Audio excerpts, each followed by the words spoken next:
Hello guys, this is Martin from dedend. Welcome to my another tutorial on creating vector shapes in Illustrator CC.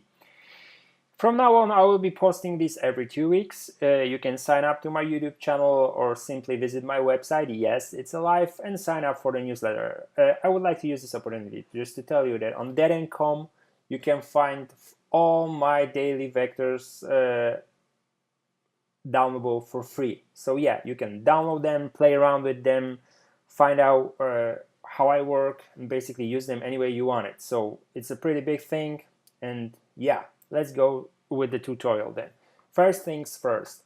Well, I've changed the artboard size right now because I want to have a little bit more resolution on my Illustrator files. So what I did is basically I've created a document that has 1000 points by 1000 points size of artboard, which is enough for me, and it's pretty easy and nifty to export to JPEG, PNG, or any type of web format you want to. It's pretty high res, so it also works with Retina screens, and there's enough space to play around with numbers and creative designs. Anyhow, today we will be creating the kind of a cone-shaped vector that uses a little bit of Gestalt psychology, and I play around a lot with my favorite Illustrator tool, the blend tool here, and I will show you also today some pretty cool tricks how to use it and what to do with it. And in the end we'll have also this pretty interesting pattern. So anyhow, let's start off. So first things first, we need to choose the circle tool. So we press L and we draw, and we draw a perfect circle. So once the L is pressed, we need to hold down Shift and start drawing the circle. Yeah, I think that size is pretty okay. Yep. And now we need to copy Command C and Command F, paste it on top of it, and shrink down the copied circle to like 10% of the large one. I think that that kind of size is okay. Okay, so we have two circles, and now it's time for the blend tool. So let's choose the blend tool, W. Hold down Alt and press the small one, and we'll get a pop-up in which we need to set up the specified steps number. I've chosen 35, and the options, of course, specified steps. Click OK, and then with the blend tool still selected, click on the large circle, and voila, we have this interesting line composition. And basically this is a blend object, and I will show you how to edit it. It's a group. Basically think about it as a group. So once you select it and double click on it, you are inside the blend group, as you can see over here. And now the cool part is that once you are in a blend tool or group, you can select blended objects individually, and we will select the little circle on the bottom, hold down, well, select it, move it upwards with the Shift pressed, and we'll basically be moving it a little bit up so till we get this interesting cone shape, and that's it. So as you can see, we have our first composition, and it kind of looks pretty interesting, and this is something that brings the idea that is behind the full potential of using the blend tool. So again, let's jump inside the blend group. Let's select the large circle. Let's copy it by Command C. Let's click outside of the group just to get out of it. And then remember, we've just copied the large circle, and let's paste it on top of our vector shape. And there you go. We have something like that. Let's change the color field to black, and let's copy Command C and paste it on top of it, Command F, the whole circle. And let's try to move it a little bit lower, just like that. Yep, exactly. So now, again, let's select the large one on top of it. Let's choose W for blend tool. Let's choose Alt. With the Alt pressed, let's click the selected circle. And again, we check out the number of copies, the specified steps, it's okay, and then we click the bottom one. And guess what? We have this cone shape. It feels a little bit more like 3D or isometric, however you want it. Or it's a pill.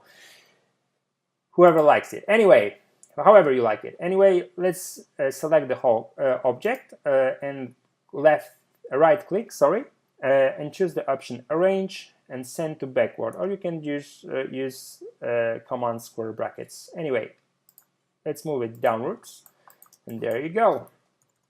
we have our first cone shape. It's a little bit smaller than the previous one, so I think that we can again jump over inside into our blended object, the bottom one that creates our cylinder, by double clicking, remember that, and we can choose the bottom circle and move it slightly lower. Yes, you can see the whole object transforms. It's pretty awesome. Remember about holding shift for exact movements, etc. But this is what Blend tool creates for you. It creates a very easy way to basically create incredible effects with the multiplicated objects. And personally, it's a never-ending story for me. I love this tool and it's a source of endless inspiration for me. Anyhow, let's double click outside of the whole thing, and there we go. We have our cone-shaped cylinder.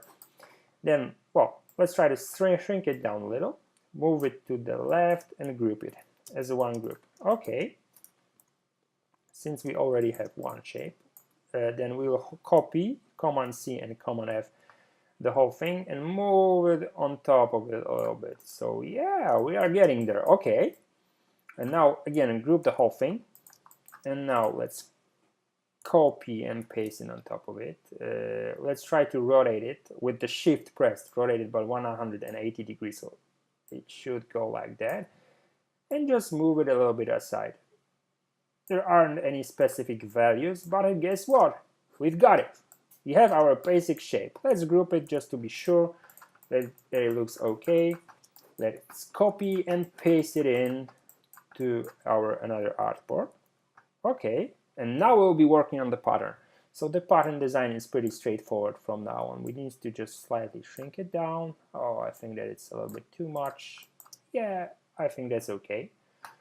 The density of the lines will stay basically the way you want it. I have chosen preferences to not scale the strokes, so basically they always stay the same. If you want to change it, you can go to Illustrator, Preferences, General, and choose options, Scale Corners or Scale Strokes. I like the density. It feels a little bit more heavier, but a little bit more aberrant, and I like the gradient that it creates. Anyway. Let's select the whole thing, choose Object, Pattern, and let's make it a pattern. And boom, there we go. We have the pattern. There are just a little bit more minor tweaks that we need to do. First things first, we need to name it. Let's name it Cone Pattern. The other thing is that we need to change the distances between the objects. I think maybe 250 points. Okay, it looks okay, and I would like to make it look a little bit more continuous. Yeah, so let's make 320.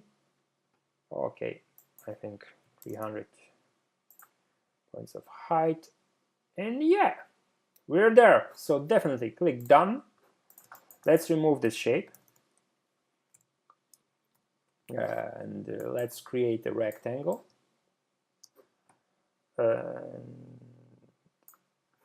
Let's remove the stroke and the fill, and let's choose our swatch. You see Cone Pattern, and basically by filling it in with our pattern we get this incredible shape. But for some of you, for example, the density of the lines that are basically creating our basic cone shape might feel a little bit too much, so we can then go to Object, Pattern, Edit Pattern, and inside the object